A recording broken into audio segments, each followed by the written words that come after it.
Wala tamuddanna 'ainaika. Jangan sekali-kali kamu wahai Rasulullah memandangkan atau mengalihkan pandanganmu kepada orang-orang yang kami beri nikmat keduniaan. Jangan tengok harta orang. Jangan pandang kereta orang lebih baik daripada keretanya.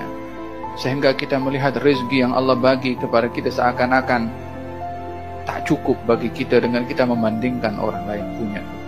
Jangan tengok besarnya rumah orang yang menyebabkan kita tak puas hati dengan rumah kita yang mungkin dilihat kecil ataupun sedikit ataupun saiznya sempit. Jangan tengok handphone orang. Sudah ini model yang keberapa sehingga kita tidak bersyukur dengan handphone yang kita ada. Sehingga diukur apa yang kita ada dengan apa yang dimiliki oleh orang daripada harta benda. Jangan tengok. Allah bagi kepada kita rezeki yang Allah beri itu terbaik bagi kita. Yang kalau diberi seperti orang lain mungkin kita akan salah guna. Wabil hadis dinyatakan, aku yakni Allah Subhanahu wa taala memberikan kepada seorang itu miskin karena khawatir kalau diberi kekayaan dia akan menjadi kufur. Yani ada kalanya Allah Subhanahu wa taala menguji kepada seseorang dengan kekurangan yang kalau diberi lebih nanti dia boleh kufur kepada Allah Subhanahu wa taala.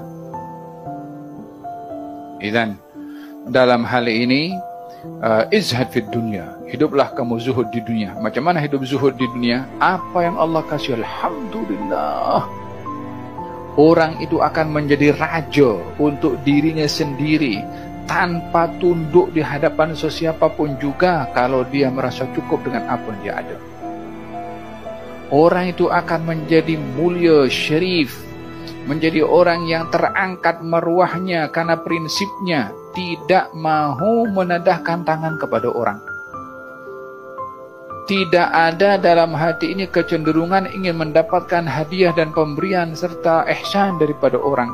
Sehingga dengan begitu kita akan tunduk kepada orang karena mengharapkan ihsannya. Kita pun layan orang karena mengharapkan ihsannya. Kita pun pura-pura bersandiwara pun akan karena mengharapkan ihsannya. Jadi hidup ini adalah kita menghinakan diri di hadapan orang. Kalau kita merasa kaya dengan Allah Subhanahu wa taala, kita tak akan tundukkan kepada orang. Kalaupun merendah diri karena tawadhu, kalaupun menjabar khatir, jaga perasaan orang karena itu diperintahkan oleh syariat, bukan karena ingin mendapatkan ihsan daripada orang lain. Laisal ghina bi kathratil 'arad walakinnal ghina ghina an-nafs, kata Nabi. Bukanlah orang kaya itu orang yang banyak harta, tapi orang yang kaya adalah orang yang hatinya kaya. yakni tak memerlukan kepada sesiapapun, tak perlu ihsan orang, tak perlu pemberian orang, tak perlu orang nak bagi duit kepada dia, tak perlu orang bagi jawatan kepada dia. Ini dia raja sebenarnya.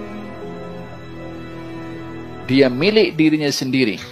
Dia tak perlu kepada ihsan daripada orang, sehingga dia berjalan dimanapun juga, di hadapan siapapun juga, sebelahnya orang kaya atau miskin, dia pun merasa kaya dengan dirinya. Duduk dengan orang kaya bukan dia nak duitnya, duduk dengan orang berjawatan bukan nak jawatan daripadanya.